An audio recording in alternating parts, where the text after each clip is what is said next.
சம்பா குத்தி எடுத்தே மொச்ச குழம்பும் வச்சு எடுத்தே ஆமாடி அதுக்காகத்தான்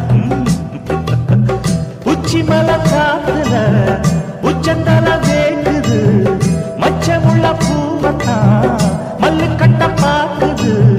பக்கம் வந்து போரசிப்பா